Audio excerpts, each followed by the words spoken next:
Chers amis, bonjour et bienvenue dans ce nouvel épisode de Salitintal, la première des cités perdues. Installez-vous confortablement, servez-vous un petit chocolat chaud et tendez l'oreille. Il est temps de repartir dans les terres de Mandelzy pour un nouveau chapitre de cette Valamir Story.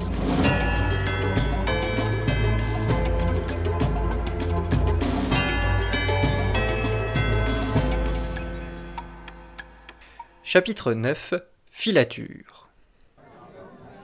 Anita Vudge était à Octopolite, une petite ville située sur la ligne de chemin de fer reliant Silith à Sainte-Marie-Coprine. Elle était en filature. Après maintes enquêtes et maintes déductions, elle en était venue à soupçonner des membres très influents du gouvernement. Ce 10 janvier, elle était dans un café et écoutait les conversations d'un homme et d'une femme. La femme était une politicienne, vice-première ministre, du nom de Lord Bilkan. L'homme était quant à lui un inconnu pour Anita. Il avait un grand chapeau qui masquait en partie son visage. Il était tout de noir vêtu, et sa tête était rentrée dans ses épaules, de sorte, là encore, à masquer le plus possible sa tête. Visiblement, l'homme voulait être discret. Tous deux parlaient à voix basse, assis à une table autour d'un café. Le bar en question était d'ailleurs un peu à l'écart du centre-ville d'Octopolite. Il s'agissait d'un de ces bars malfamés, puant le café et l'alcool, dans lequel on va uniquement si on n'a pas le choix. Anita se situait 2 tables derrière l'homme et la femme qui discutaient. Malgré cet éloignement, elle pouvait distinctement écouter leur conversation grâce à un petit appareil amplificateur de son. Celui-ci était dissimulé dans sa main, laquelle était plaquée sur son oreille afin de bien entendre ce qui se disait. Anita en était venue à soupçonner la vice-première ministre car on lui avait rapporté un courrier. Celui-ci émanait d'une certaine organisation classée comme criminelle par les services secrets. Anita s'était étonnée que la vice-première ministre en soit destinataire. Et oui, que voulez-vous, même auprès des plus grandes instances, il y a des espions des services secrets, et cela a été très profitable à la mission menée par Anita. Même si elle n'avait pas eu vent du contenu de ce courrier, cela lui suffisait pour avoir des soupçons vis-à-vis de la vice-première ministre. Anita se concentra et porta son attention sur les paroles de ces 2 personnes qui visiblement complotaient. Lord Bilkan chuchotait, de sorte à ce que les autres personnes présentes dans le café ne puissent l'entendre.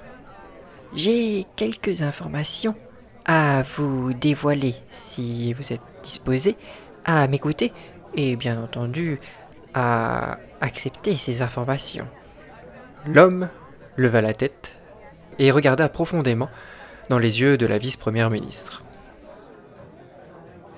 Il porta la main dans son veston et en sortit une liasse de billets qu'il glissa à Lord Bilkan. Nous nous comprenons bien. J'apprécie travailler avec vous. Approuva la vice-première ministre. Voici les informations dont je dispose. Votre organisation cherchait un moyen de se débarrasser de vous savez qui, enfin de la seule personne qui est au-dessus de moi dans ce gouvernement. C'est bien ça, répondit l'homme. Alors je vais vous révéler une information capitale. D'ordinaire, le Premier ministre ne quitte que très rarement Silith.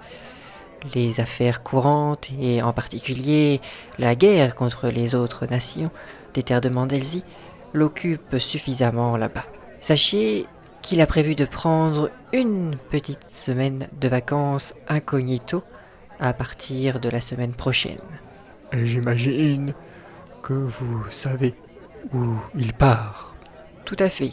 Il prendra un train spécial mercredi prochain pour Sainte-Marie-Coprine et devrait y rester, comme je vous le disais, une petite semaine. Voilà qui est très très intéressant. C'est une information capitale qui pourrait nous ouvrir de très nombreuses opportunités. D'autant que... L'homme réfléchit.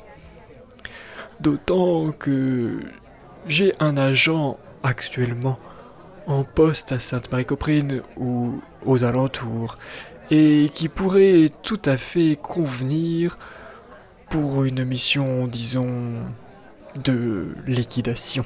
Voilà qui ferait mes affaires. De cette manière, le protocole voudrait que je prenne sa place, au moins temporairement. Toutefois, Lord Bilkan réfléchit et plongea son regard à son tour dans celui de l'homme. Elle semblait demander quelque chose, une garantie supplémentaire pour que son engagement et son allégeance soient acquises à l'organisation avec laquelle elle traitait. toutefois, il conviendrait de nous arranger, si vous voyez ce que je veux dire. Sans sourciller, l'homme plongea une nouvelle fois la main dans son veston et en tira une petite boîte. Lord Bilkham s'en saisit, l'ouvrit et explora son contenu. Il s'agissait de lettres, mais pas n'importe quelles lettres. Des lettres lui assurant une position au sein de l'organisation dont faisait partie l'homme. Elle parut satisfaite. C'est donc entendu. Vous faites votre part du travail et je ferai la mienne. Parfait. Bientôt, nous deviendrons les maîtres de ce pays. Derrière eux, Anita Vudge n'avait pas perdu un seul mot de leur conversation.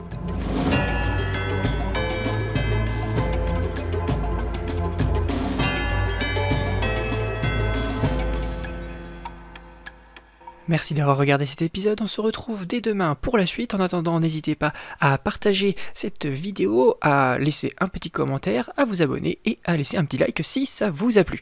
Allez, merci et à demain.